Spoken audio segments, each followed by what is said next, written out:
I wish I could give you the classic, this happened to a friend of mine. I honestly, truly do. Then I could make it a lot less gruesome in my head than it really was. Then I could doubt it like the rest of you, because even though this happened to me, even though there were witnesses, sometimes I'm not quite sure I believe it myself. It's the wails of my now 4-year-old daughter at night that remind me that did indeed happen. Katie had just turned 3 a couple of weeks before the incident. One thing I loved to do was take her to the theater every few Saturday mornings for a kids' movie presentation. It went from old classics like Snow White to recent Pixar movies. It was fun and enjoyable, and that way Katie mingled with other kids her age who loved the same movies. At the time, Katie was literally obsessed with anything related to Toy Story. We had all 3 movies on DVDs, which she watched religiously. Thank God I love those movies too, because you can get sick of watching the same thing a minimum of 5 times a day, let me tell you.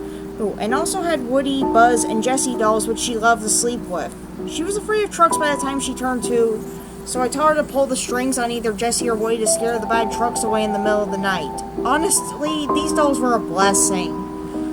So when I found out Toy Story 3 was being shown at the kids' theater, I jumped on the occasion. Even though Kay had seen it countless times before, there was nothing like watching it on the big screen, and I knew she'd be ecstatic. The showing was supposed to start at 8 a.m., but it didn't start until 9. It wasn't so bad since the kids were having fun together. Some parents left frustrated, but I stuck around, as did about half a dozen other mothers and one father with their kid. The theater employee apologized and offered us free candy. All good. Who refuses free candy? I'll go into the cliche of stories like this and say that the movie started normally because, well, it did. The intro part was the part Katie liked the most, where Woody and Jessie chase the train and Buzz saves Woody at the last minute. Actually, nothing off happened for most of the showing. Once in a while it would glitch, where the image would freeze for a second and then fast forward to catch back with the sound. While I noticed it, the kids didn't care as long as they got to see their heroes in jumbo size. Nearing the end is when things got strange. It didn't seem off at first, but I would soon find out, as would every other family in the theater. There's a point in the movie where Woody and the toys end up at a dump after Lotso manages to drag Woody into a dumpster, and the garbage truck picks them up. The little Pizza Planet aliens get taken away by one of the trucks in the dump, and then Woody and his friends are carried onto a conveyor belt. The moment they hit the belt, the screen flickered and the sound jammed on a constant loop with the toys screaming when they fell. And then we got to look at the well-known blue screen of death, with that awful screaming sound going on and on like a broken record.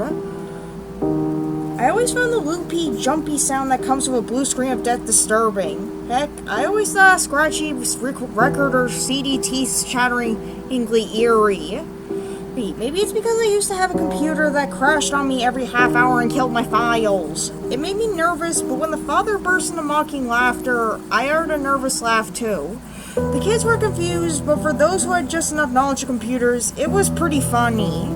I have a friend who worked at this theater and he quit for another job around the time computers replaced people in the cabins projecting the films. I guess nothing more will ever replace a good old human being.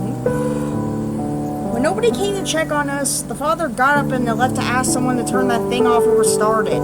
Katie didn't seem fazed by this and shrugged it off, waiting patiently. She was always a pretty smart or mature, knowing she could watch it at home anyway. The little boy was crying and the mother had to leave when the sound became ridiculously loud. It wasn't constant, that screaming sound, you see. It lowered to a near whisper and became loud enough to make my head buzz. At some point, Katie gave me a worried look as she clasped her hands over her ears. Before I made the final decision to leave, however, the screen went black and an employee returned with a father and a flashlight, apologizing and letting us know they would resume the movie shortly.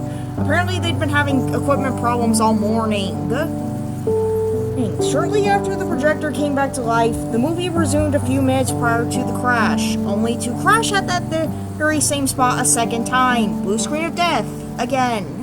By then the father and I were laughing. I mean, don't get me wrong, we only paid a $5 fee for entrance, but this is getting ridiculous. Seriously, the father exclaimed. This time no one had to go get any employee. The screen flickered and the movie started where it left off almost immediately with a loud click coming up from the cabin behind me. It reminded me of a gun as it clicked the safety off and I couldn't help but look up at the beam of light. Might have been an employee kicking the machine back into gear for all I knew. As long as it worked, I wasn't going to complain, but come this point, another mishap and I was gone. Watching it at home was a whole lot less troublesome. The movie seemed fine come this point, except for the sound, like someone had put a pillow over the speakers to muffle it. Something else was up, but I didn't notice what it was until Lotso betrayed the toys by not pressing the stop button of the belt and letting them fall into the incinerator. It was their voices. Their voices were different. Not by a whole lot. Maybe the kids didn't notice, but I did. And I know the father did too, because we exchanged curious glances. They were similar, but Woody, for example, clearly wasn't voiced by Tom Hanks anymore. It's around that time that I felt something was really wrong. My stomach clenched painfully and I felt my heart beat the drum roll. There was no reason for it. I had no explanation for the voices being different. Only the differences didn't just end there. If you've seen this movie as many times as I have, you know that while the toys eventually give up and accept their fate by holding hands and waiting for their death, a light comes on, a giant claw hauls them out of the incinerator at the very last second. It keeps you on edge the first time, but once you've seen it, you know better. Except I didn't know better anymore. The animation was fluid, but by now it wasn't right. Have you ever seen those old 1930s cartoons like Betty Boop where everything always moves and never stops? A few years later, they figured out that it was more natural to have stop animations because that's how we work. We don't notice it, but we stop between motions. Grab a cup of coffee, stop. Bring it to lips, stop. Chug it down, stop. Put it back down, stop. It's subtle, but it made all the difference in animation when they realized that, and things started looking a lot less psychedelic from that moment on. Well, the animation on the big screen just didn't stop moving like those old cartoons. There was no stopping in between actions and motions, like they sort of danced around everything in some way or another. Now let me tell you, if you think it looks like a dog with 30s hand-drawn animation, computer animation makes it look twice as disturbing. That clearly was not like the movie I had at home, and it wasn't like the rest of the movie we'd watched up to this point either. I noticed the father looking at me again, and I shrugged. I didn't have any more of an explanation than he did. I suppose I remained seated out of gross curiosity. As the saying goes, it's like watching a train wreck, and no matter how horrible it is, you just can't look away. There was none of the dramatic music I was used to hearing. In fact, there was no music at all. Maybe it just wasn't necessary. Imagery was enough. Already I felt a lump in my throat just watching the animation. I couldn't move, nailed to my seat. The claw saving the toys never came down. There was no heavenly light before a last-minute rescue. There was no rescue. The toy screamed and screamed and screamed, and an ear-shattering screech that would ring in my head for days to come and would wake me in the middle of the night. The toys held hands which shrank as their plastic melted into a thick, flesh-colored goo. I remember Woody's face the most because this is what the screen mainly focused on as they advanced towards the fiery pin in the middle. Black bubbles popped first in his cheeks, and then his gaping mouth opened wider than it was humanly possible, his lips stretching to wretched lengths until his whole jaw melted off at the hinges, leaving long, thick, liquid streaks of burning plastic behind. I was reminded of the way cheese strings would warm and melted, which forced a completely insane bout of laughter out of me. Cheese and plastic? What was I even looking at? The banshee-like screeching escalated, and with the speakers all around us, it came from everywhere at once. My stomach cramped as despair ripped through me, and I thought I would collapse right there. I couldn't move, glued to my seat. Woody's eyes rolled down his cheeks like they weren't painted on, but were real globes of gelatinous substance which burst like egg yolks, leaving gaping holes in place. Their eyes, all of their eyes, were the only things that acted as real eyes might, not like plastic or fabric. Later I realized why. Eyes are the mirrors of the soul. Eyes, even if they're painted, are always real. Always. And so as they exploded into a liquid state, soaked in their souls, burning in the fiery pits of hell. It's silly to think that way of a cartoon character. That's the only explanation I found for the difference. I'm not sure it makes me feel any better to think that way. Actually, it just makes me feel worse. Woody's hat had melted over his head and shaped it unnaturally, and with it the fabric of his clothes caught fire in one burst. It crackled like some demonic laughter, burst into sparks, convulsing back, except he didn't go far because his hands refused to slinky and buzz his hands. The screaming was like the sound of pure hell, like something from a demon.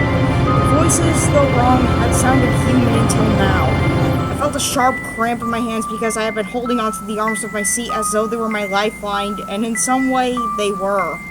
The action kept me grounded because a part of me feared I'd end up in that pit and melt off as well if I didn't keep some of myself in this reality. Most of the footage focused on Woody, but you got a glimpse of the others as well. Toys like Buzz and Rex, toys that were made entirely of plastic, melted quickly in a disturbingly colorful goo. There was no blood, just plastic melting, molding itself off and bursting into flames. It was horrible and graphic. Maybe it was because you get to know these characters so well that you feel them alive despite the fact that they are toys or cartoons. You don't need blood and organs spilled. You just need to see their suffering so deep you feel it too. I even felt my skin start to prick and burn in response. I should have gotten out sooner. Take Katie with me to spare her. It was a mistake on my part not to. I'll regret it for the rest of my life. The screeching turned to wails. I was able to come out of my trance long enough to realize that the sound of crying and screaming did not come from the speakers anymore, but the people around me. There was nothing but the sound of the crackling fire from the pit around us now. The toys were dead, but the children and adults alike, myself included, were the ones screaming and weeping. With a sudden burst of strength, I grabbed Katie in my arms and ran out of the theater. I didn't look back, though I could now smell the burning plastic. It wasn't just stuck in my nose, it clung to my clothes and to my skin too. I thought I heard someone vomit behind me. I'm surprised I didn't. I know the father had scurried past me. Then again, he might have been smarter than me and left before I did. He was yelling at the employee who stood giving tickets. That poor kid didn't seem to get what he was saying. He seemed overwhelmed by the screaming and crying. Soon enough, the small crowd of parents was surrounding him. Things started getting violent and the kid had to escape.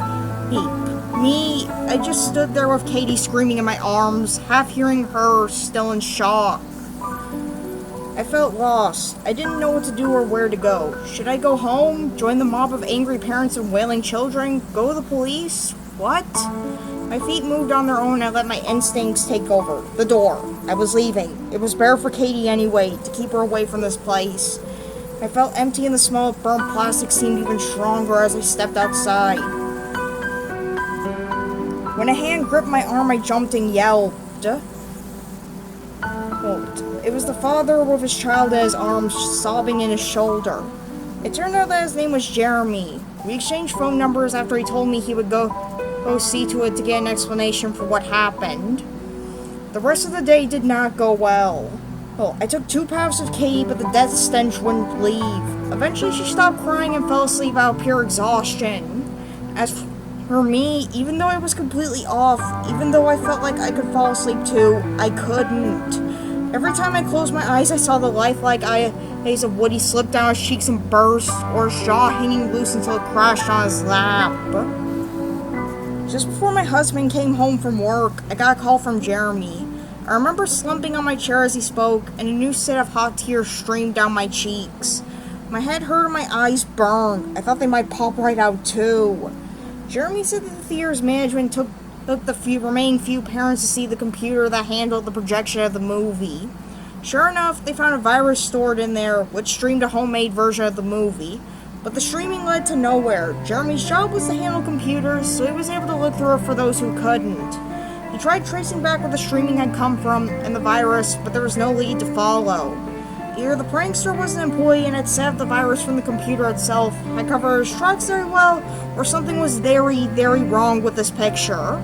I preferred a not irrational explanation to something out of outer nature, so I opted to believe it was an employee who had access to the computer. Either way, other than the corrupted files the virus had left behind, there was no evidence of the disturbing footage we'd watched. It was gone.